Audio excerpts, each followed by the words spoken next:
إن الحمد لله نحمده ونستعينه ونؤمن به ونتوكل عليه ونعوذ بالله من شرور أنفسنا ومن سيئات أعمالنا من يهده الله فلا مضل له ومن يضلل الله فلا هادي له أشهد أن لا إله إلا الله وأشهد أن محمدا عبده ورسوله أما بعد فإن خير الحديث كتاب الله وخير الهدي هدى محمد صلى الله عليه وسلم وشر الأمور محدثاتها إن كل محدثة بدعة وكل بدعة ضلالة وكل ضلالة في النار. أعوذ بالله السميع العليم من الشيطان الرجيم. بسم الله الرحمن الرحيم. قال الله تعالى في القرآن الحكيم: يا أيها الذين آمنوا اتقوا الله حق تقاته ولا تموتن إلا وأنتم مسلمون. صدق اللہ العظیم. ہر طرح کی تعریف اللہ وحدہ لا شریک کے لیے اور ہر طرح کا درود و سلام اس ذات اقدس کے لیے جن کا نام نامی اسم گرامی محمد رسول اللہ صلی اللہ علیہ وآلہ وسلم ہے. آپ کے اصحاب، آپ کی ازواج اور نیکوکار صالح امتیوں پر.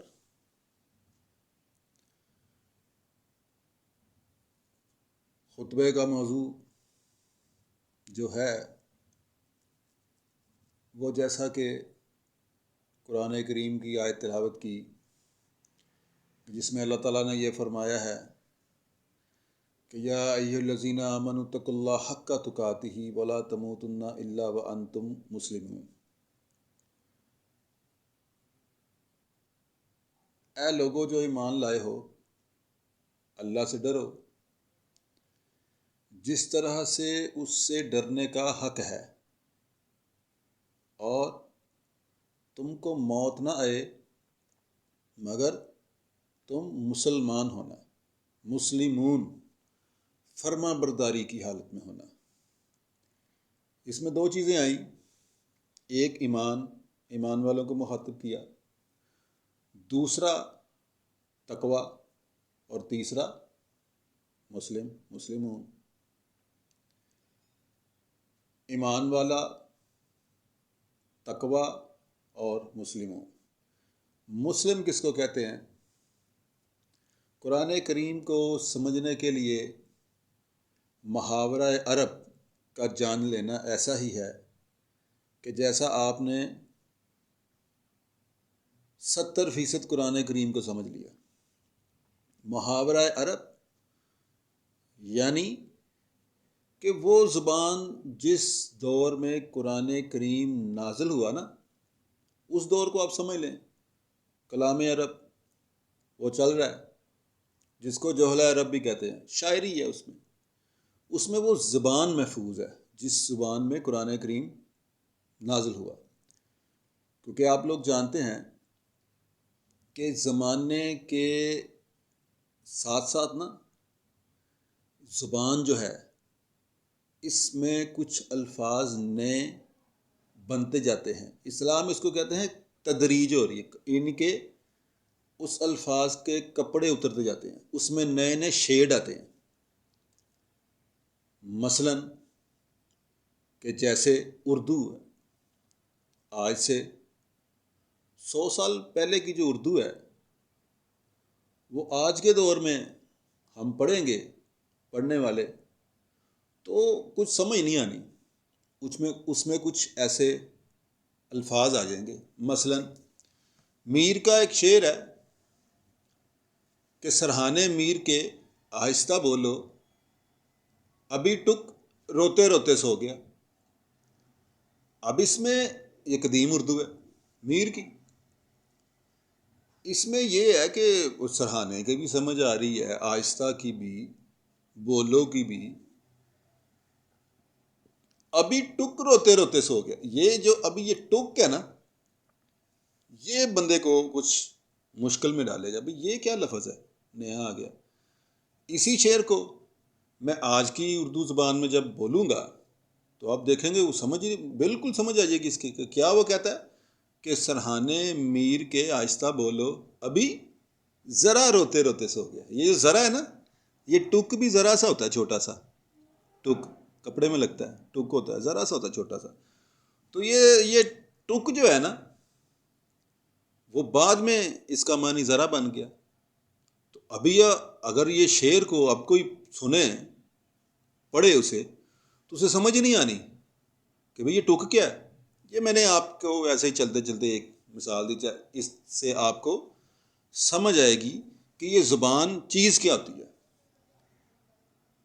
محاورہ عرب میں جب آپ دیکھیں گے تو آپ کو پتہ چلے گا کہ وہ لوگ، ان کی سادی سی زندگی تھی۔ کیا تھے؟ صحرا ہے سامنے، خیمہ لگا کے رہ رہے ہیں، کھجور ہے، جانور ہیں جانے پہ جانے، بکری یا گائے ہے، بیل ہے، اور کچھ بھی نہیں ہے ان کی زندگی میں۔ بڑے تھوڑے سے لفظ ہیں زبان میں، مگر ان میں شعر بہت زیادہ ہیں۔ انہی اصطلاحات کو اگر ہم سمجھ لیں نا تو قرآن کریم اسی زبان میں آیا اور اسی دور میں آیا، تو ہم کو 70% قرآن کریم کی سمجھ آ جائے گی بغیر کسی اور کتاب اور علم پڑھنے کے بغیر، انشاءاللہ تعالی وہ سمجھ لگ جائے گی۔ صرف محاورہ عرب کے اوپر انسان کی نظر ہونی چاہیے۔ جس زمانے میں قرآن کریم نازل ہوا اس دور کی جو زبان تھی، اور وہ الحمدللہ وہ آج بھی منتقل ہو رہی ہے وہ زبان۔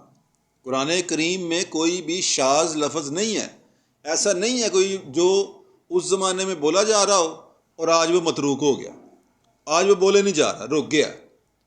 جیسے کہ یہ میں نے آپ کو اردو کی مثال دی ٹک کی، اب نہیں بولا جاتا۔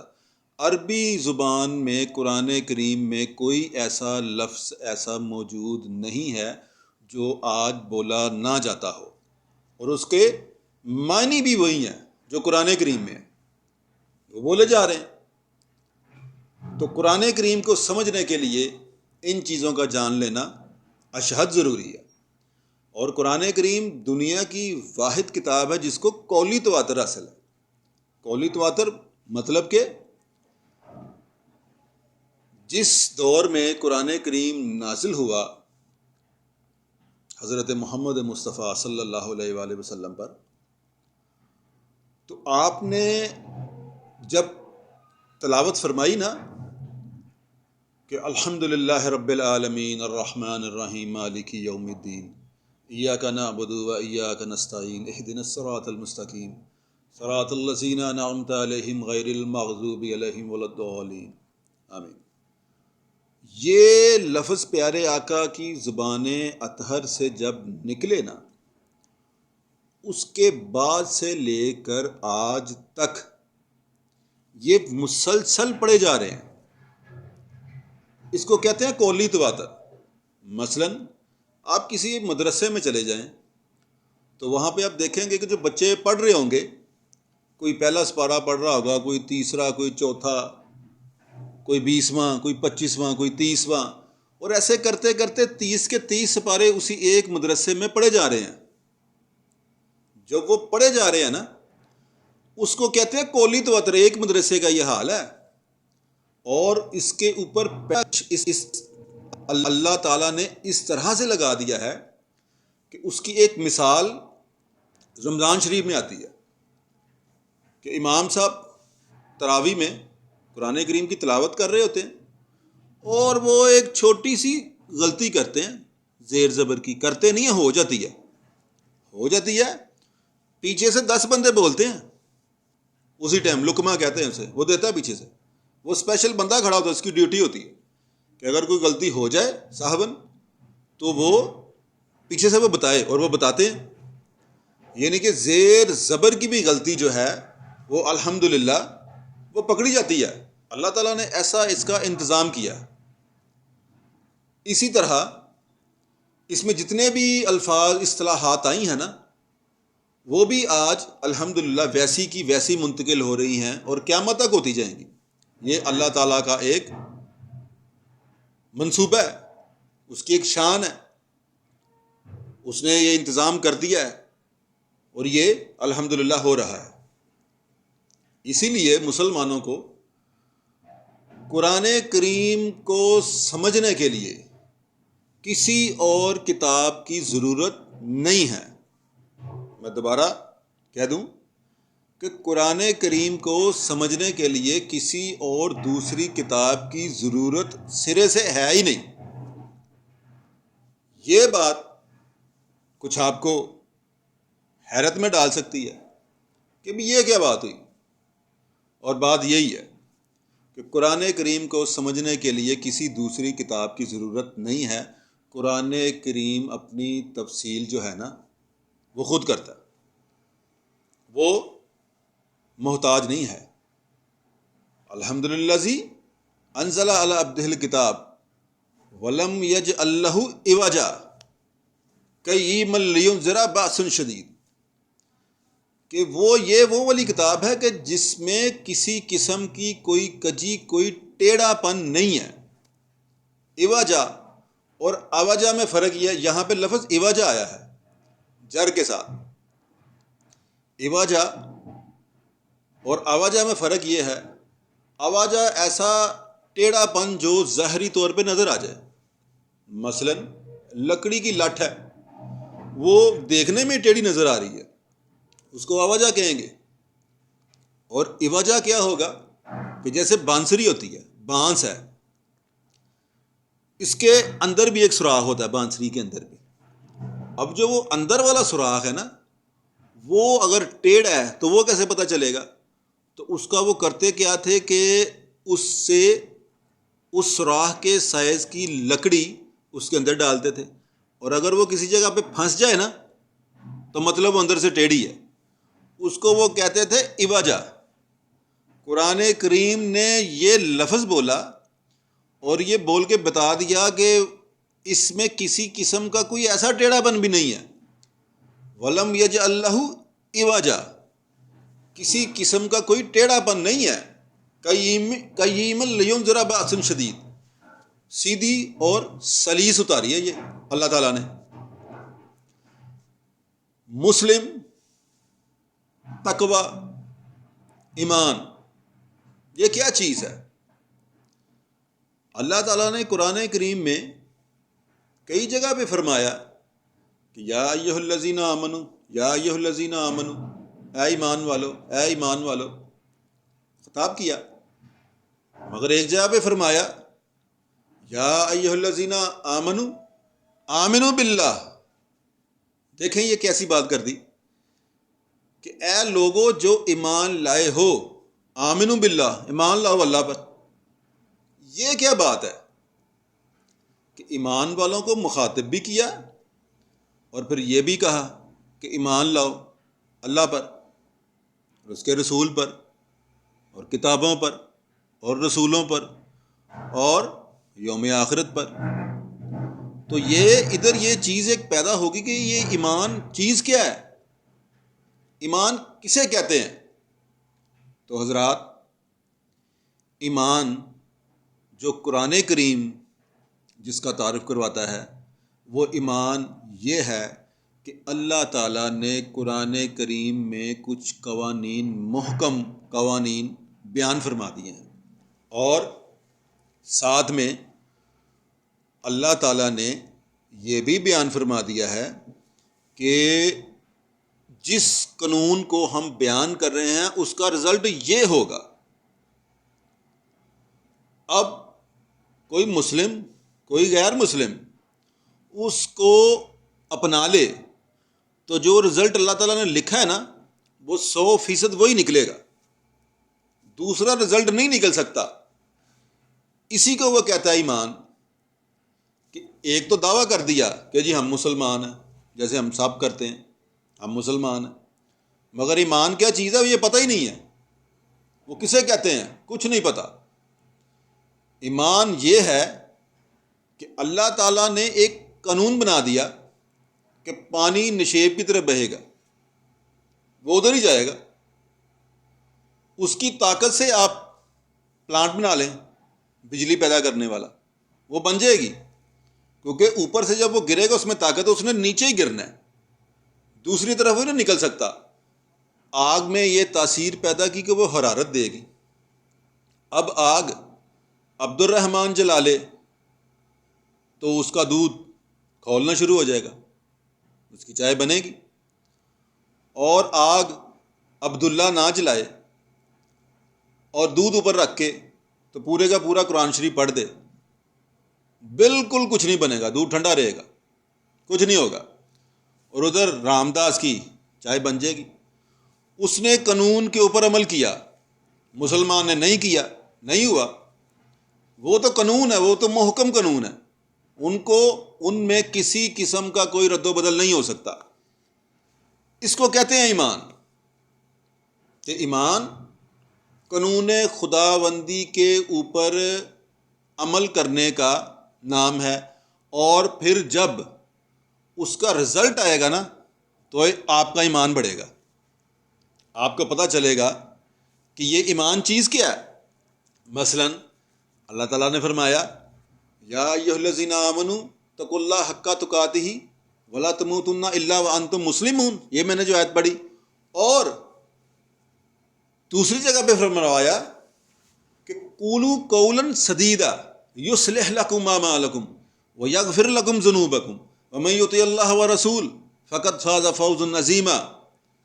کہ جب بات کرو تو بات کرو سیدھی سیدھی بات کرو، یہ قانون دیا. اور اس کے بعد بتایا کہ ہوگا کیا، اور اس میں کسی قسم کی کوئی تبدیلی نہیں پیدا ہو سکتی. ہوگا یہ کہ جب تم بات کرو گے نا سیدھی تو ہوگا یہ کہ یصلح لکم اعمالکم، تمہارے جو کام ہے نا وہ سیدھا ہونا شروع ہو جائیں گے. ویغفر لکم ذنوبکم، اور تم گناہوں کی زندگی سے بچنا شروع ہو جاؤ گے. ومن یطع اللہ ورسول فقد فاز فوزا عظیما. اور یہ اطاعت ہے رسول کی، اور یہ بہت بڑی کامیابی ہے. اس کو کہتے ہیں ایمان. مختصر میں آپ کو بتا رہا، اس کو کہتے ہیں کہ جی یہ ایمان ہو گیا، آپ کا ایمان بڑھے گا. ایمان کے بعد دوسری چیز آئی تقوی، ڈر. یہ بڑی سمجھنے والی چیز ہے. یہ ڈر بھی عام بندہ سن رہا ہے مسجدوں میں، دینی محفلوں میں، خطبہ جمعہ میں، کہ وہ جی امام صاحب کہہ رہے ہو تو اللہ سے ڈرو. عام زندگی میں ہم دیکھتے ہیں لوگ کہتے ہیں ابھی تمہیں اللہ کا کوئی خوف نہیں ہے، اللہ سے ڈرو یار، یہ کیا کر رہے ہو، اللہ کا خوف کرو، ڈرو اللہ سے. اب یہ ڈرنا کیا ہے، اس کا کیا مطلب ہے؟ ڈرنے کی جو ہے، ڈرنا یہ انسان سمجھ سکتا ہے کہ ڈر کیا چیز ہے، مگر اس کو آپ اس کو اپلائی کرنا شروع کریں تو آپ دیکھیں گے رزلٹ وہ نہیں نکلنے. مثلا ایک ڈر ہے جو انسان کسی بڑے سے ڈرتا ہے،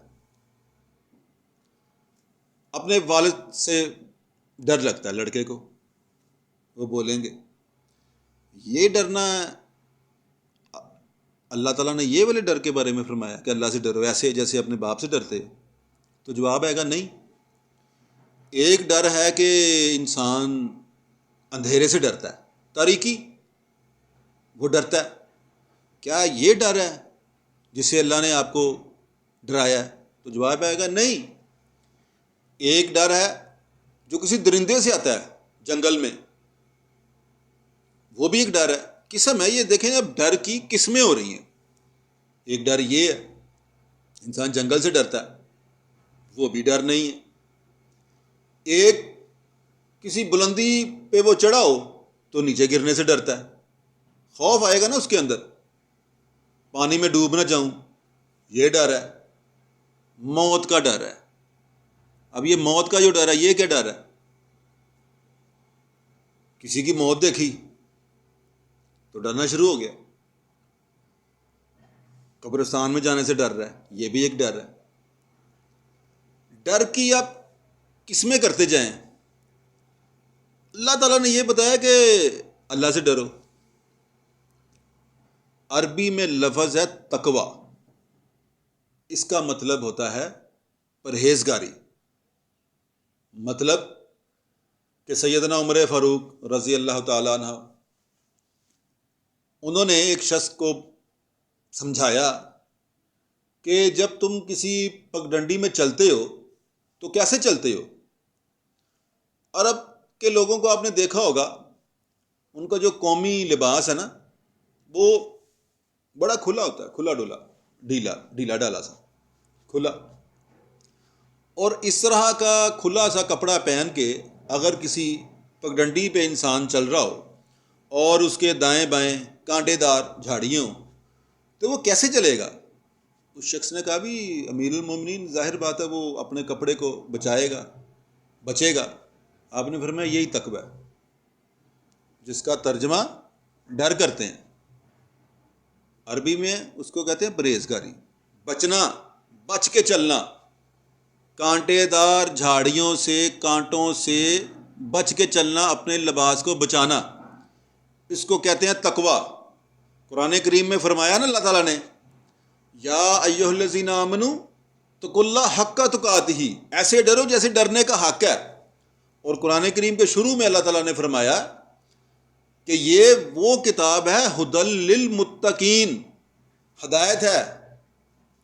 اب اگر اس کا یہ ترجمہ کوئی کر دے کہ ہدایت ہے پرہیزگاروں کے لیے، تو جو پرہیزگار پہلے ہی اس کے لیے کیا ہدایت ہے؟ وہ تو پہلے ہی پرہیزگار ہے. یہی میں حضرات آپ کو بتا رہا ہوں کہ قرآن کریم کا جو آپ ترجمہ پڑھیں گے نا تو ادھر ترجمے میں کنفیوژن ہے، کیونکہ ہم کو عربی زبان کے بارے میں نہیں پتا، کلام عرب کے بارے میں نہیں پتا، تو پھر وہ جدھر ڈر ہے ادھر ڈر پتہ نہیں کون سا ڈر ہے.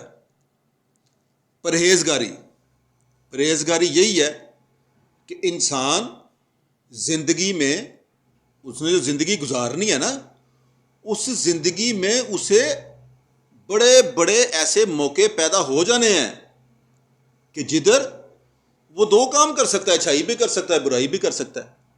تو اس کو چاہیے یہ کہ وہ بچ جائے برائی سے. جب وہ بچے گا، یہ تقوی ہے. اس کو کہتے ہیں ڈر. اردو میں سمجھانے کے لیے کہہ رہا ہوں، یہ تقوی ہے، بچنا ہے. اصل میں عربی میں اس کا مطلب ہے تقوی، بچنا، بچ جائے.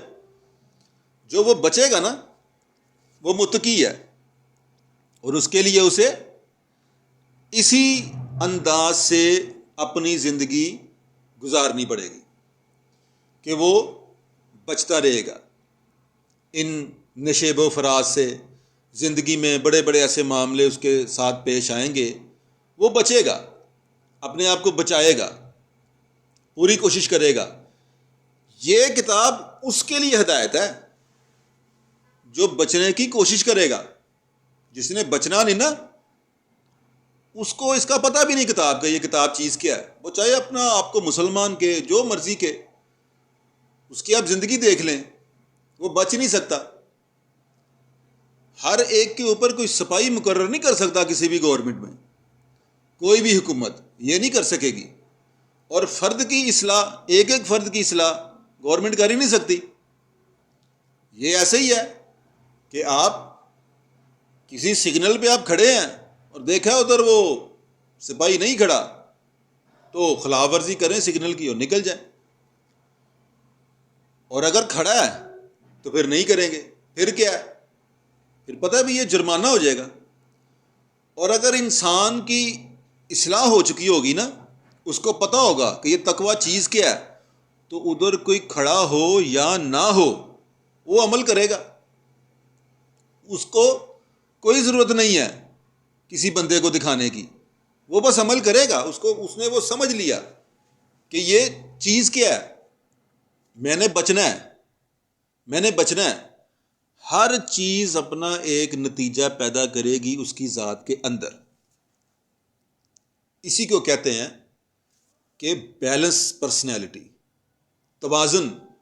اقیم الوزن بالقسط ولا تخسر المیزان. اس نے یہ توازن پیدا کیا اور اس توازن میں کسی قسم کی کوئی گڑبڑ نہ کر دینا، ورنہ پلڑا جھک جائے گا۔ یہ قانون ہے کہ ترازو میں آپ دونوں پلڑوں میں برابر کا وزن رکھیں تو وہ برابر رہے گا، اور ایک پلڑے میں تھوڑا سا وزن زیادہ رکھا وہ جھک جائے گا، دوسرا اوپر۔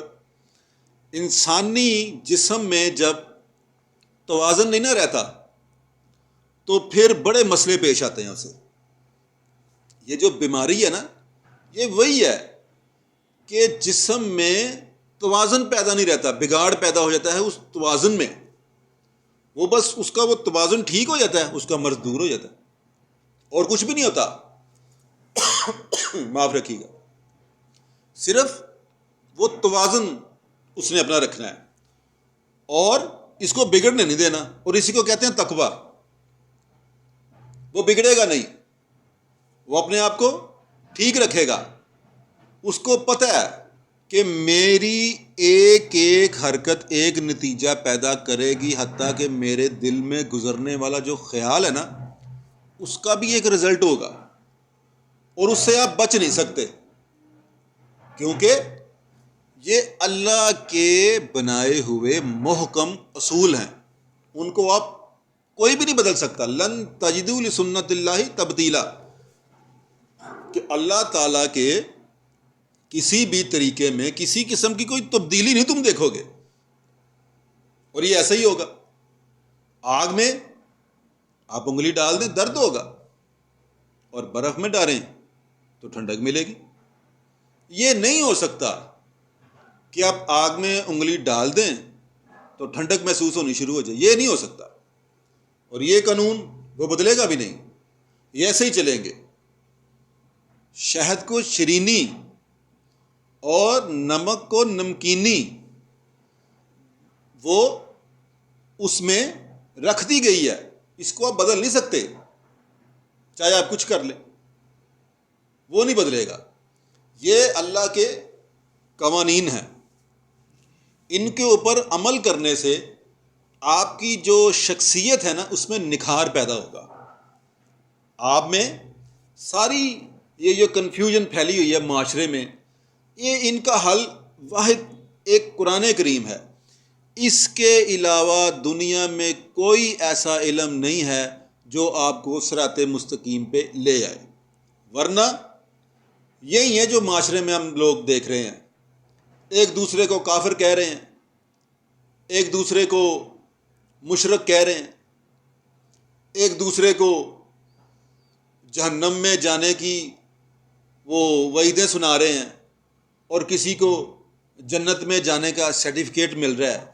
یہ کوئی انسان نہیں دے سکتا، یہ تو قرآن کریم میں وہ جو محکم اصول ہیں نا، ان کو اپنانے سے آپ کے اندر یہ چیز پیدا ہو جائے گی، آپ کو پتہ چل جائے گا۔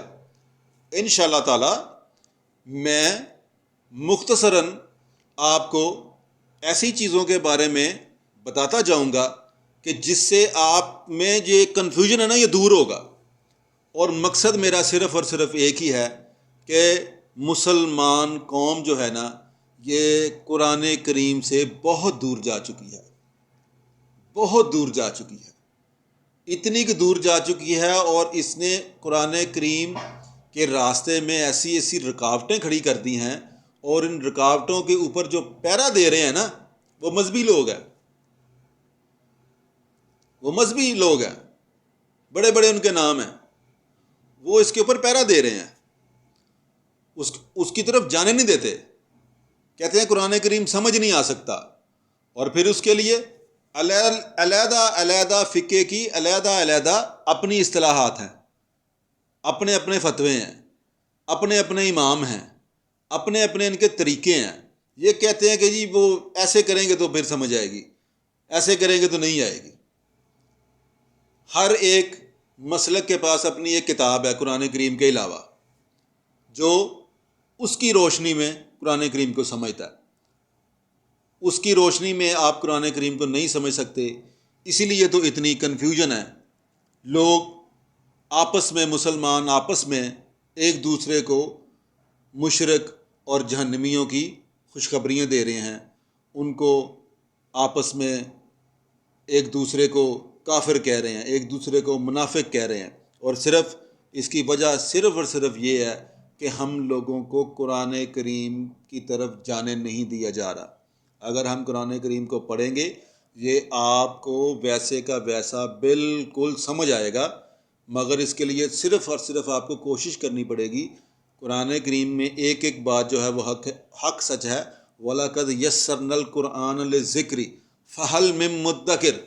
لقد کے ساتھ اللہ تعالیٰ نے یہ فرمایا ہے کہ قرآن کریم کو ہم نے سمجھنے کے لیے آسان کر دیا ہے، اب ہے کوئی جو اس کو سمجھے؟ اس کے اوپر آپ جب کوشش کریں گے تو انشاءاللہ تعالیٰ یہ آپ کو سمجھ بھی آئے گا، اور اس سے آپ کی جو زندگی ہے نا، اس میں بدلاؤ پیدا ہوگا۔ اور یہی ایک دعویٰ ہے اس کا، قرآن کا، اس میں آپ کی زندگی میں بدلاؤ پیدا ہو جائے گا۔ آپ دیکھیں گے آپ کے اندر ایک سکون، ایک چین آ جائے گا۔ آپ کے اندر یہ جو الجھاؤ ہے، اور یہ جو جس کو قرآن کہتا ہے کہ تطلب علی الافئدہ، یہ دلوں میں یہ ایک دوسرے کے لیے آگ لگی ہوئی ہے، دشمنی، کینہ، بغض، یہ ختم ہو جائے گا۔ آپ دیکھیں گے آپ میں سکون آ جائے گا، اور میں انشاءاللہ تعالیٰ بتاؤں گا کہ پھر آپ میں وہ جو کیفیت ہے نا، آپ میں کس طرح کی پیدا ہونی شروع ہو جائے گی، اور آپ میں اوصاف پیدا ہونے شروع ہو جائیں گے جنتیوں کے، اور آپ کو اپنی زندگی میں پتہ چل جائے گا کہ میرا اگلا ٹھکانہ کدھر ہے، کیونکہ آپ میں وہ چیز پیدا ہونی شروع ہو جائے گی جو قرآن کریم میں فرمایا ہے اللہ تعالیٰ نے کہ یا ایھا النفس المطمئنہ ارجعی الی ربک راضیۃ مرضیہ فادخلی فی عبادی وادخلی جنتی، کہ جنتیوں میں جو سب سے پہلی نشانی ہے نا، وہ اطمینان ہے، وہ مطمئن ہوگا۔ اطمینان ایک ایسی چیز ہے آپ خود بھی اپنے اندر پیدا کر سکتے ہی نہیں ہیں، یہ پیدا ہوگا صرف اور صرف قرآن کریم کی روشنی میں، دوسری ایسی کوئی چیز نہیں ہے۔ دوسرا تو یہی پیدا ہوگا کہ آپ ایک کتاب پڑھیں گے، وہ دوسرے مسلک کے بارے میں اس میں کچھ باتیں ہوں گی، آپ کو ان کا پتہ، اس کو اصطلاح میں کہتے ہیں تکبر ہے، وہ ان کی کتابیں پڑھتے ہیں، وہ ان کی کتابیں پڑھتے ہیں۔ اہل سنت والجماعت والے اہل حدیثوں کی کتابیں پڑھ رہے ہیں تاکہ کسی مناظرے میں اس کو زیر کر سکیں، اہل حدیث شیعہ حضرات کی کتابیں پڑھ رہے ہیں تاکہ کسی مناظرے میں ان کو زیر کر سکیں، شیعہ حضرات جو ہیں وہ اہل حدیثوں کی کتابیں پڑھ رہے ہیں تاکہ مناظرے میں ان کو زیر کر سکیں، اور ایسے ہی یہ چلتا رہے گا۔ اللہ کی کتاب کوئی نہیں پڑھے گا جو پیارے آقا محمد رسول اللہ صلی اللہ علیہ وآلہ وسلم نے ہم کو دی ہوئی ہے۔ ان کی دی ہوئی ایک ہی کتاب ہے، اور وہ ہے قرآن کریم، اس کو پڑھتے ہی نہیں ہیں۔ جب اس کو نہیں پڑھتے تو اس کا دوسرا رزلٹ ہے جو اللہ تعالیٰ نے کہا ہوا ہے کہ تطلب علی الافئدہ، تمہارے دلوں میں آگ لگ جائے گی، اور وہ لگی ہوئی ہے۔ وقلوبہم شتیٰ، دل آپس میں اکٹھے نہیں ہوں گے، علیحدہ علیحدہ، تو وہ ہوئے ہوئے ہیں۔ وہ دیکھیں وہ نشانی پوری آ رہی ہے، جب اس کو چھوڑ دیا تو پھر یہی ہے، وہ معزز سے زمانے میں مسلمان ہو کر اور تم خوار ہوئے تارک قرآن ہو کر۔ یہ بات ٹھیک ہے، قرآن کو چھوڑ دیا، اور پھر ہوا کیا کہ قرآن کو نہیں سمجھا، اور جو نہیں سمجھنا کا بھی اس نے بیان کیا ہے کہ اگر اس کو نہیں نہ سمجھو کہ اس کو چھوڑ دو گے تو تم ایسے ہو جاؤ گے، اور ویسے ہو گئے لوگ۔ آپ دیکھ لیں اپنے معاشرے میں ارد گرد ایسے ہی ہیں، کسی کو کسی کا کوئی احساس ہی نہیں ہے، ہر ایک اپنے آپ کو ٹھیک کہہ رہا ہے، دوسرے کو غلط کہہ رہا ہے۔ کسوٹی جو ہے نا وہ قرآن کریم ہے۔ قرآن کریم میں محمد رسول اللہ صلی اللہ علیہ وسلم کا